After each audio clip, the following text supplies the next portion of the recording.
when we were driving out of the Atlas Mountains, I saw a woman walking her cow, like the way we'd walk a dog, and she's literally walking her cow along the river, and she's waiting patiently while the cow drinks some water and looks around, and she's just holding space for the cow to have her adventure, and it was beautiful.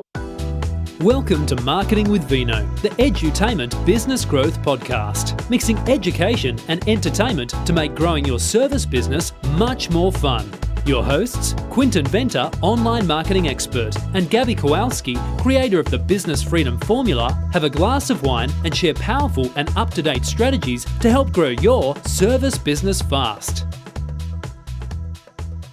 Hey guys, welcome to a long overdue Marketing with Vino episode, and we have a special guest. Firstly, welcome Gabs and Kelly. Hey guys, how you going? Hello, awesome people. Thanks for having me.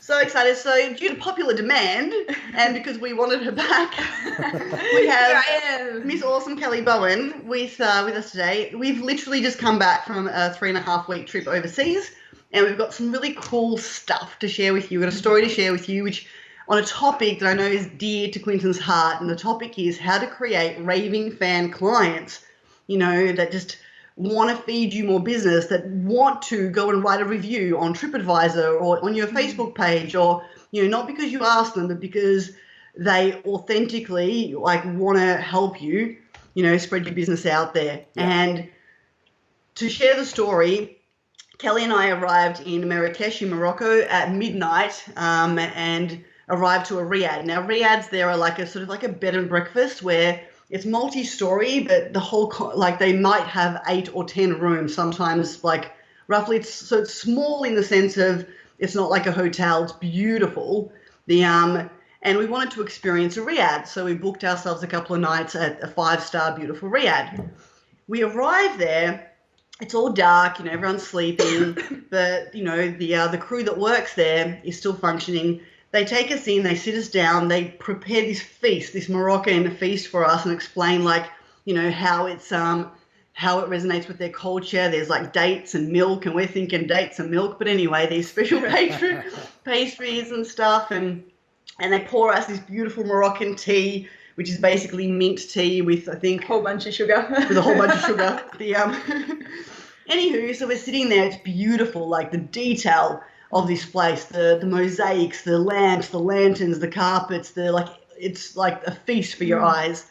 We finish our little feast. He takes us to our room. Our room literally has rose petals and leaves all over the bed, all over the beautiful towels folded in special shapes, Sheridan 1 million Fred Count towels. There's rose petals. They're all beautifully they're not just thrown. They've been positioned in all these beautiful shapes. Towels are all made into swans and whatnot. We're thinking, oh, this is lovely. Then we wanted to go for a bit of a wander around, and he literally took us up to the rooftop, turned all the fairy lights on, took us on this little tour. We're going, wow, this is amazing. The next day we wake up for breakfast. We walk out to the terrace, and there's 10 people, already on you going, what would you like? Coffee, tea, juice, where would you like it served? Drinking my coffee. And the manager comes up to us and says, introduces himself and says, hi, my name is... I don't remember, but I own the place. Yeah, but I know, and I own the place. I'd really love to spend some time with you, and just to get a picture of what you'd like to have experienced in Marrakesh, so I can help you achieve that. And Kelly and I are thinking, whoa, this place is awesome. I went over to grab an ashtray from another table, and literally one of the I shouldn't say servants, one of the waiters runs and goes, no, and grabs it, wouldn't even let me move an ashtray for myself. The service was 24/7, incredible, right? We sit down with the manager. He pulls out a map and he says, okay, so what would you like to do? And we're like, well, we don't know. We'd like to go shopping. We'd like to see some things. And he literally takes us through this map and goes, okay, here's a really cool place to go. He circles it. Don't go here. They won't even let you in. This is really cool. So he circles and he draws a thing. And then... And just drop the bomb. Kelly, take over. Where are we going with this? But once we sit down, he circles all these things and he asks us to get out our itinerary. So he actually has a full scope of not just how long we're staying with him, how long we're in the country, like everywhere that we're going. And then he tells us, get your phones out. I want you to download this app. And this app literally downloads all the maps around Morocco, and regardless of whether you're on Wi-Fi and you have data access or not, it works no matter where you are. Satellite. So that the like a GPS. Yeah, satellite GPS, so you don't get lost. Yeah. And he's like, go to all these places, get lost, but as long as you've got my address or the Riyadh address, you'll always be able to get back. And then he gave us a whole list of safety tips in terms of you're completely safe here. There's guards on the street. There's undercover people. Like, your tourists are really safe. And he's like, there's a couple of things that you just want to be mindful of. And as long as you abide by these rules, you'll have the most epic experience here.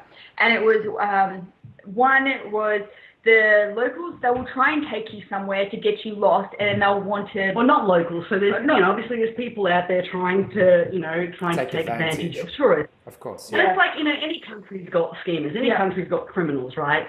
So so he said that like, if they don't go anywhere with anybody that's trying to take you somewhere or direct you somewhere, you use this map, because what they'll do is they'll take you and separate you, and then they'll want to charge you money to get you back to where it is that you want to be. Yeah. And the second thing that you got to remember is that here, the little kids, the kids are going to come up to you. It sounds terrible. It does sound terrible. It's horrible. But say it anyway. The kids are going to come up to you, and they're going to be like all cute and like want to cuddle you. Goes, but if they try to cuddle you or do anything with you, you have to be really firm and be like, no, because they are master pickpockets. Yeah.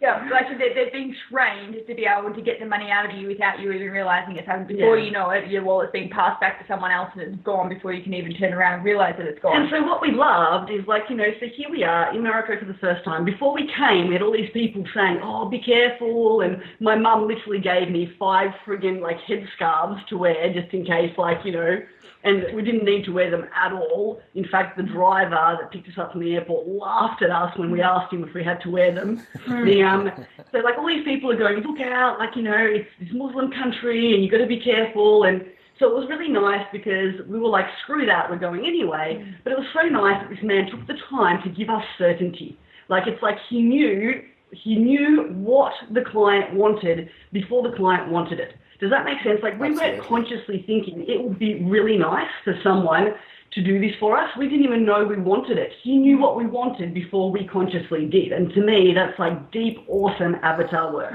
deep market research. So we hop skip, we leave there with our app, with a map. He's even given us his card with his mobile number. So if that failed, he could come and pick us up. We could sort out whatever trouble we got into. He's like, even once you leave me, if you get stuck, you call me. Yeah, and then he organised like a balloon ride for us the next day. You organised all the cool stuff we wanted to do. Transfers. Everything, right? So we go off, we have this amazing adventure in Marrakesh. Probably shopped way too much. In fact, we did. Our luggage was way over, and it's a fluke that we got home. And that's a whole different story. That's a whole different story. But we go off, we have this amazing day. Consequently, no children try and rob us. No one tries to take us, anywhere. But I think when you're in a state where you've got certainty, where you feel confident, you no longer attract weird shit. So I think the gift that he gave us was to actually install great certainty, into us, so we wouldn't walk on those streets being a little bit like, am I safe? Am I safe? Oh, did that mean that? That guy looks like me. Yeah, right. I need to wear a scarf. Yeah, and so what also blew us away, not only was this place like 24/7 available for you, and nothing was too big or nothing was too big or too small, but nothing was too big, right? It was beautiful, right? Every day they put the flowers out in the sequence patterns in the rooms, and there was luscious, beautiful bathrobes. It was beautiful, right? What really floored us, we're already thinking, whoa, this place is awesome. At the very end, we go to check out. And at checkout, they say, can we please have your passports? We've got some forms to fill in. And we're like, okay. They literally filled out our departure cards for the airport, so we wouldn't have to be bothered by it when we got there, and we could just hand them in. And everyone that's travelled knows what a pain in the ass to fill out these little things, usually standing in queue, trying to write on your, on the back of your passport, looking at, pulling out things. Yeah. So they fully did that for us. They gave us a little Hessian each. They gave us a Hessian bag each like a proper, you know, a bag filled with oranges and apples and sandwiches, and said, this is, and this is your, like, this is some lunch for you. So, you know, if you get hungry and on your journey from here to wherever you're going next, you've got some food. And then they gave us this thank you letter inside there, just saying thank you, it was a pleasure to have you. And we left there going, and they walked us to the car, of course, because they walked us to the driver. The Riyadh was in this little, like, remote place, so the drivers couldn't go in, so they lugged everything and put them in the car and made sure we were safe. Yeah. And we're driving off thinking, what an incredible experience. Like, think about it, guys. This didn't cost them a great deal of money. Like, filling out some cards, you know, a simple lunch, like, we're talking peanuts, right? For him sitting down for 10 minutes with us, and the map would have been like, you know, a complimentary map he didn't even pay for. Yeah. Like, when you really look at the add value version, adding value to your clients doesn't have to cost you a lot of money. It's thinking beyond, it's going deep into what is the deep desire of this client that they don't even know they know yet. And if you can tap into that and give them that, as soon as we left, like, and I had a moment when we went to the hotel, and I sat down for a little bit, the first thing I did was write this long-ass testimonial on TripAdvisor. I have never been inspired to write, so I didn't even know how to do it. I had to, like, Quinton, you know how I am with technology, right? Yeah. So me, like, on TripAdvisor going, how the crap do you write a review on this? But because of the service they provided with whole heart, like, it wasn't, their systems, their staff was second to none. Like, I'm talking the culture, the systemization, everyone there flowed in the same rhythm. And not once did you feel like you were, you know, an inconvenience. Like, they really wholeheartedly served from a beautiful place. And I worked out how to review one. I did it, I posted it, I added some photos, and there it was. And I really wanted to share that, and so did Cal, because this is where, to me, so often in business, we think about marketing, and we think about marketing linked to new clients. And so, you know, you and I also talk about a whole bunch of strategies, maybe offline and online, right? Yeah. But I just thought it'd be really lovely to remind everybody that you've got current clients. And if you were to actually sit there and think to yourself, how can I add more value? How can I serve you on a deep level? How can I create an experience for you that touches your soul and touches your heart forever? Yeah. From a place of alignment, from a place because I want to, from a place that when I deliver it, I'm happy delivering it, right?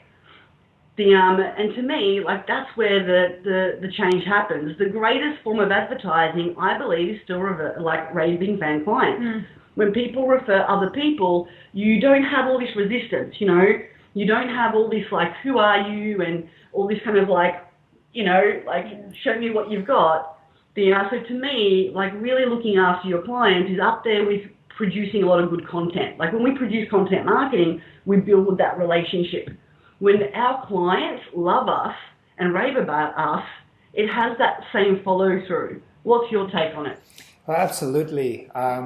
It reminds me, as you're talking about delivering happiness and so forth, it's from Zappos with Tony from the book Delivering Happiness. I don't know if you both have read it.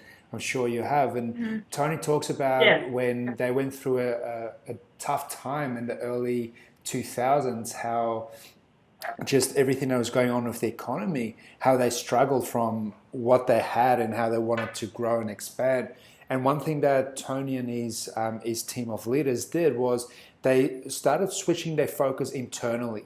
They started focusing on the customer experience of the current customers that they have. How can they deliver a better customer experience for these people to want to spend more money with them? And this is actually what got them through those dark times until they got to a point where, after Tony has invested the money that he sold his party loft off, they eventually got funding from the bank with $6 million that was able to push them to the next level, because they were able to sustain an amazing internal culture that delivered an exceptional experience internally. And it's like you say, we do talk about how to get more customers, but when we actually just sit back and we think about, because it's oftentimes that we think the grass is green on the other side, but we fail to maintain the grass that we currently have. And that's what we look at in business. It is, how can we look after those that we already have rather than looking for more to get those that we have to spend more money with us more frequently. Not only does that give you a higher return, you've already spent money to acquire them. So why would you go and spend more money to acquire other customers if you can just get more out of those that you have? Now, this kind of thinking applies to any business model. It doesn't matter whether you're selling SaaS products, or you're selling actual physical products, or you're delivering a service to your customers like a hairdresser. This entire model works best when you can become creative in how do you get more out of your current customers.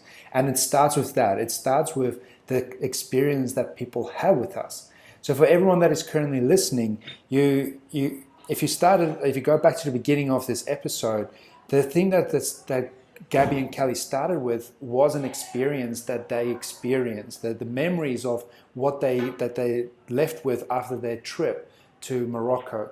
And that is one thing that I believe us as humans, we are chasing constantly. We are chasing the next experience. We are remembering experiences. And based on those experiences, whether or not we're going to do it again or move away from it. Now, we know from Tony Robbins, out of the 6 core needs, why we do certain experiences and why we prefer certain experiences. But ultimately, that is what we are chasing as humans.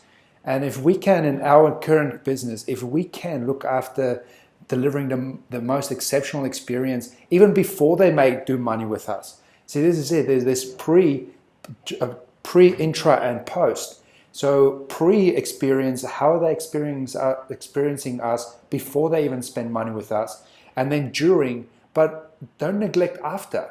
How are we leaving these relationships? How are we moving on from this? Are we burning the bridges? Are we letting people go because we don't care about them? Or are we actually letting them go in a way where they're like, I'm happy to leave and I'm happy to come back when I'm ready as well.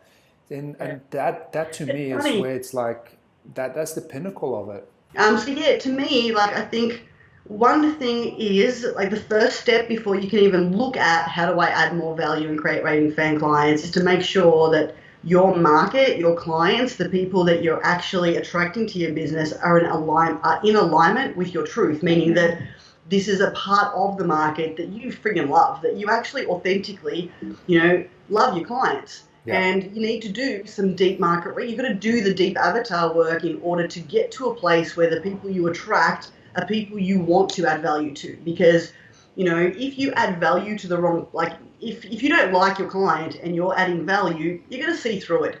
It's not going to come from heart, and it's not going to land the experience, right? No. So go. Yeah. Well, this is the thing that was outstanding about the Moroccan culture. So this one experience that we had with this guy in this riad wasn't unique just to that riad. What we found, the Moroccan people, they value tourists. So tourism is their customer, and the depth and the research they've done to understand what the Western culture needs, or the Western people coming through with the money need to be able to have an incredible experience in their country and want to come back time and time again is phenomenal. So after we left this riad, or for example, after we left this riad, we were on the street, and we got as far as maybe two or three little stalls, and there was this one guy, and gosh, he stood out. He gave us this incredible experience of all the little spices he had in his store, and he's giving like Kelly a hand shawl, and I got like a facial, but for my hand, and he was like letting us try the different spices and smell them, but he was like, smell this, do you know what it is? And he's educating us about how they use it, where they get it from, what it's how it helps heal the body. Then he showed us they have like perfumes, but they kind of have them in wax form, and he was showing us all the different perfumes, how to use them, what to use them for. He was teaching us about rose water, and gave us this incredible, phenomenal experience. And at this point, we'd literally just gone 3 stores. We hadn't even had time to go to the ATM to get money. Yeah. And I said to him, look, before he even started, I said, look, I appreciate your time, but like, we don't have any money on us. And he still didn't care. All he wanted to do was give us this phenomenal experience of what his country and his store offer. And because it was such a rich experience, we were saying to him, look, we're not going to buy anywhere else, we're going to go, we'll come back later. And for him, I'm sure he hears that so many times, but he didn't change any way in his demeanour with us. He gave us like more, everywhere you go in Morocco, you get more and more mint tea. He sat us down, he gave us mint tea, he had this incredible experience with him. Then we go on, we walk up a little bit further. Another stall, there was something in one of the windows with the jewellery that Gabs really liked. So we're like, oh, we'll go in and have a look. And this guy starts teaching us about the value of family in the Moroccan culture. And he says, you know, I like to treat my clients and everybody who walks through my shop, whether you buy from me or not, as family. Yeah. And he takes you in, sits you down, take your time. He gives us space to have a look. And then he asked us, would we like some mint tea? We're like, sure, why not? And knocked on, there was like a little hole in the wall. Like a hobbit hole. A hobbit hole, but I didn't even realise that there was a hole in the wall. And he knocks on the door, it opens, his wife's in there with her parents, because they all live together in Morocco, the family stays together. Yeah. And I look at him, I'm like, wow. And I'm like, is that your house? And he goes, yes. And it's like underground, little hobbit hole. Yeah, but the experience of how much these people want you to understand how they live and they want you to experience them. He invited me into his home. He had his wife show me around his home. It was literally this whole house underneath the shop, like underground the city. You wouldn't even realise it was there. And it was the most phenomenal experience. Even though we didn't buy from that shop, he's like, I hope... He goes, I hope that the time you spent with me, you felt like part of my family. And because of that, I would definitely send, like, there wasn't anything in there that we wanted, but I'd definitely send people back. Yeah. And even things like, then when we started on our tour, going out into all these remote places. So we went like up deep into the Atlas Mountains. Now, the only way to get up and down the mountain is by mule. There's the mule, you can walk. And your mule carries your luggage. Cool as. You know, the mules are the four-wheel drive of the Atlas Mountains. That you can't get a car up there. You could probably fly a chopper up there, but what they've done, they've built these amazing little... we call them gits. It's like, once again, it's like a hobbit hole. It's freaking awesome. But in this, right, so this is how much their attention to detail is for their customer. Now, their toilets are the ones where you kind of put one foot either side and you squat. It's a hole in the ground. You know those like squat, it's a hole in the ground, people. Those squat pods. So they've got them for themselves, but for us, they've put in proper Western plumbing. They've got proper Western toilets. They've got proper Western showers. And we're so thankful for that. So grateful. And this is the funny thing. So this is what we experience in the mountains. Like, wow, like your attention to detail and your care for our culture so that we can experience everything you have to offer is just phenomenal. Because there's nothing more annoying, particularly being a chick, when you've got to try and figure out how to take your pants off and squat over one of those things. It's just not pretty. Anyway, then we go out into the desert. Now, this is off into the Sahara Desert. It's 50-something degrees out there. Like, it's insane. And Gaby goes to me, we're going to sleep. Okay, so first up, this night we're sleeping in the Sahara Desert. In the sand. In tents, right? In the sand, like deep in, like we actually, it took us 2 hours heavy duty for driving to even get to the camp that we're staying in through the desert. And so Gaby asks our guide, so can I have a shower out there? And we all looked at her. I said, is there showers? Like what? You're in the middle of the Sahara Desert. Do you really think there's going to be a shower? Desert equals no... Do you really think they're going to have a shower? So we all laughed at her. And so he was like, yeah. And we actually thought he was pulling the piss. Then when we got there, they had proper plumbing. They had a toilet like that works. With toilets and showers. And lit up with lanterns and candles. Wow. They had a generator. The whole lot, but their attention to detail for their tourists, their customers, to have the most phenomenal experience so they can leave and come back and rave about it. Yeah. It was just... Proper, like, mattresses to sleep on and all that kind of stuff. Yeah. It was incredible. So meanwhile, both of you love luxury and have traveled across the world. How does this compare to other countries that people also have amazing experiences with, like when you compare it to, like, let's say the Asian countries with Bali and so forth? Is it something to compare to, or is it something that stood out even beyond that? Honestly, I think it was so different, so unique, so special. So there was, okay, so to me, when you look at experience, right, when you actually look at really, like, what's the formula of creating an experience? You look at stimulating all the senses. So we've got, what have we got, right? We've got touch, we've got smell, we've got taste, we've got sight, we've got hearing, and, you know, and ultimately too, we've got feel, like we've got, to me, thinking. To me, it's like the internal sort of soul kind of sense, that sixth sense as well. Now, if you can create an experience where you literally like touch each one, where there's something to smell, there's something to see, there's something to hear, there's something to touch, there's something to feel, there's something that moves you in your soul, Yeah. nothing compares to that. Yeah. And so for us, like their culture, the indigenous culture there, we're talking it's a 4,500-year-old culture. I didn't even know, but they had their own stuff going on, and they got invaded by Arabs and forced, And you French. know, and French, but you know, the people in the deserts and the mountains are still true to that heritage. They're very different. They literally, like, they're so present. It's just extraordinary to see someone live in alignment.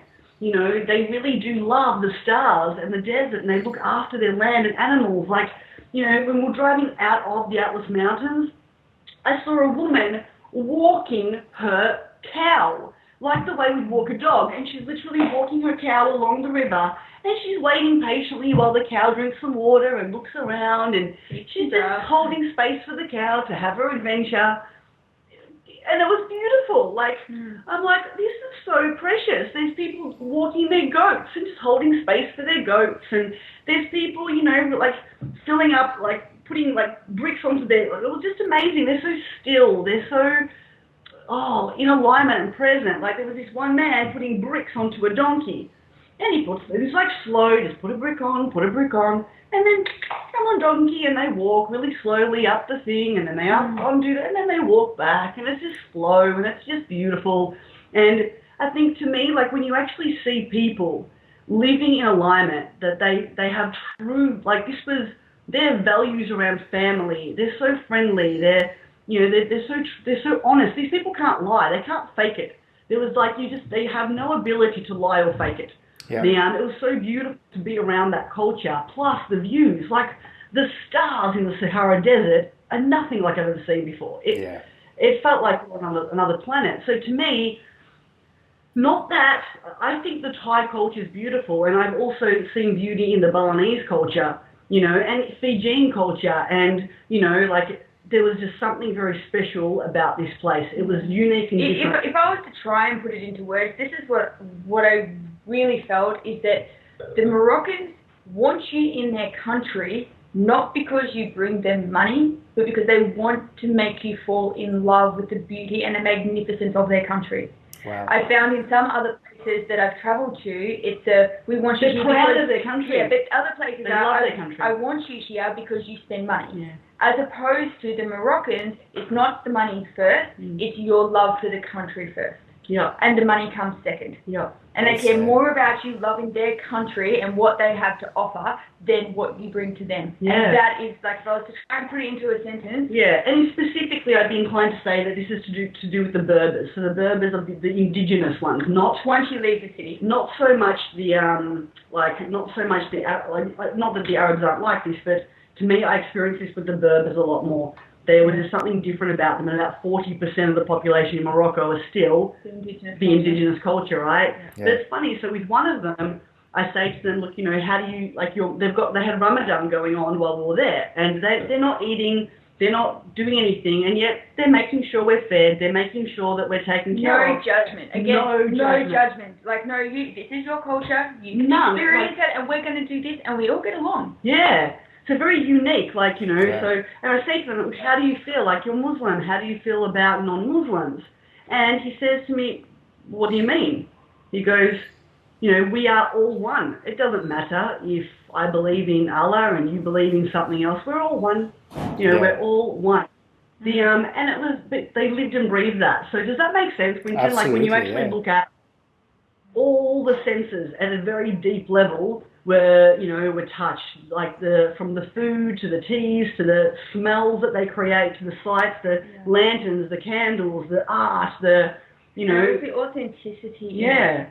Yeah. Like, I keep wanting to come back to the authenticity. They did it because they wanted you to have the experience, not because you were paying money. Yeah. Not one Like, that's moment. the You know how you can feel it? You can feel it when someone's doing something for Yeah. an agenda, and then you can feel it when someone's just being, you know, they're generous, they're giving, they've got lots of heart. Does that answer your question? Absolutely, yeah, well said. I think that makes total sense. Yeah.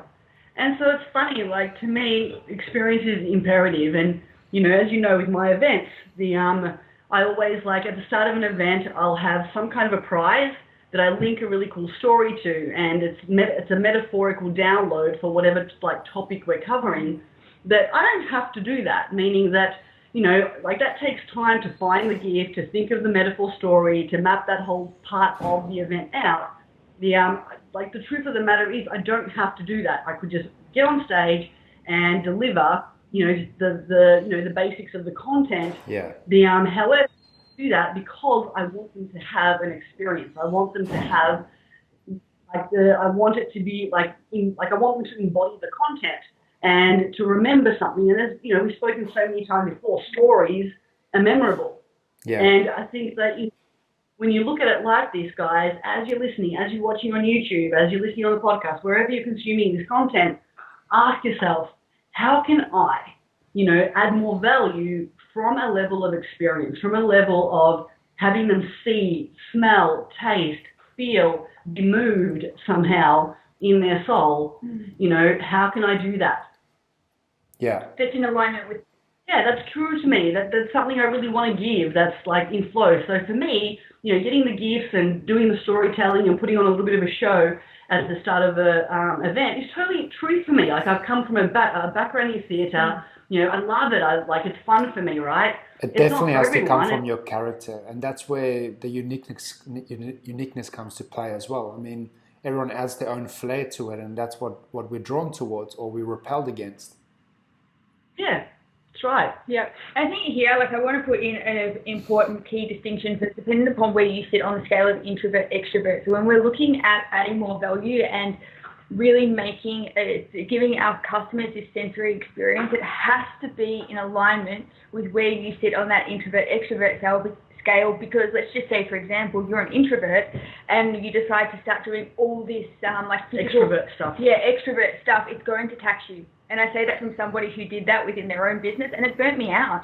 Yeah. And the thing at the time was, it wasn't not the truth to give my people what I was giving them at the time, but to be able to maintain that level of energetic output, it wasn't true to my core being, and it hurt me. Whereas it was when we were at A-Fest, there was a couple on stage, John and Missy, they've done, it's called Lifebook, and they were talking about how the beautiful reluctant hero story. So here they are, they've created this beautiful philosophy for how they live life. They've been getting phenomenal results out of it, and they've looked around the world and gone, you know what, this really needs to be in the world. We're private people. We're not the people that want to get on stage and talk about what we do. How can we create this in a way that's true to the introvert nature of who we are, yet being able to share this message and have it get impact around the world? And because they got that key distinct difference about actually honouring who they are at core and being able to over-deliver in a way that was true to them, their products worldwide are known all around the world and creating phenomenal impact, and it's maintainable. How long did it take them to come up with a way to do it? I think it was they sat on it for about 10 years. 10 years. They sat on it for 10 years, looking for a way for it to be in alignment with them to share the message. Yeah, wow. And then they finally found a way to share it that was in alignment. And they ran private little masterminds at their phenomenal home, and they teed up with Mind Valley and have online products and whatnot. Yeah. But and it's no different to if you're an extrovert and you're sitting behind your computer creating a whole lot of stuff and you're not getting that physical contact with your customer. You need to look at what's true so that the thing that you do that over-delivers also fuels you and inspires you to do more of it, as opposed to it's something that ends up taking from you. Yeah. And I think it's checking in. So with me, for example, I'm both extrovert and introvert. I'm in that beautiful place in the middle. I love both places. I love to, have the attention. And there's times I literally just want to hide in my house and be alone like a hermit for days on end, just doing inner soul work, right? And so for me, depending on where I'm sitting, if a client posts something in the Facebook, in our private Facebook group asking a question, I'll either reply with text and, put the effort into just write everything out because I'm feeling a bit introverted, or I'll just get on the friggin' phone, call them and get it sorted in a few minutes, or I'll send them a voice message via private messenger on Facebook. That, does that make sense? It's not one path. It's I honor the fact that I could be feeling like this or I could be feeling like that. And sometimes I just want to write and sometimes I want to speak. And I think that, as you listen to this, tune into what's my truth? How could I love on my clients more? Not from a perspective of giving more product away, not from a perspective of, they bought a t-shirt, I'll give them 3 extra ones, but from a place of, what's the hidden add value? What's something else that would make this experience for them even, what's something that complements it? Like in the Riyadh where they filled out our departure forms.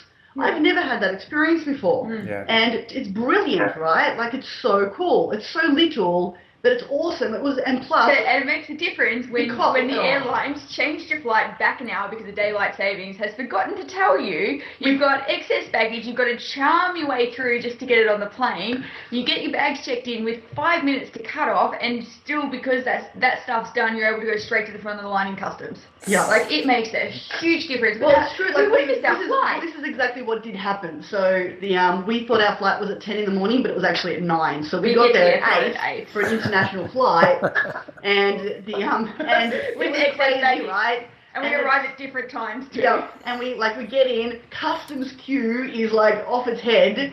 I literally go, shit, how are we going to do this? I go to the front of the queue, I spot this woman that's just giving off a beautiful vibe, and I say, hey, do you speak English? And she's like, yeah. She goes, hey, can we sneak in? Our plane leaves in like friggin' half an hour, and they're already boarding. She's like, yeah, just, quick, get in. And it was so cool because we're through, we've got our departure cards filled in, and can you see, like, where that particular add value really did help us. We were good to go. Yeah. But if we had to sit and fumble around, we probably wouldn't have made it. We wouldn't have been able to get the things filled out quick enough in the queue, and it honestly made a difference. Yeah.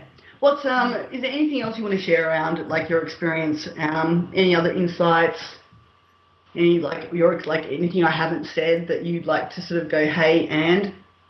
No, I think we've covered it. The thing that I really wanted to say at the end, which I've already said, is creating your add values from alignment and really being true to yourself and looking at when you're adding value, because the thing is, one thing that customers really like from us is consistency. So when you're adding value, you have to be able to do it and maintain it consistently, and making sure that when you implement something new, that you're not overcommitting yourself, so that you can maintain it and you stay energized. Brilliant. That's the biggest. From my own experience and having known, like, I came to this place. I was watching one of my friends I remember having a conversation with her and watching her, how she was with her clients, and I was so inspired by it. She's like, well, my clients have a problem, I just want to get on the phone, get in their faces and sort it out. And I'm like, you know what? I want to be that person too. What I didn't realize was she's an extrovert, and I sit on the introvert-extrovert scale, so I couldn't maintain that level of intensity all the time. Her being that intense fuels her. Me being that intense all the time, 24/7, I can't maintain it. So, but once you're committed, you've got to follow through, right? You can't go back on what you've committed to. So now, if I had had that bit of advice then, I would have done things very differently and done it in a way that would have fueled me, as opposed to biting off more than I can chew before I even realised what I was chewing. Super well said. Yeah. Well like, said. brilliantly said.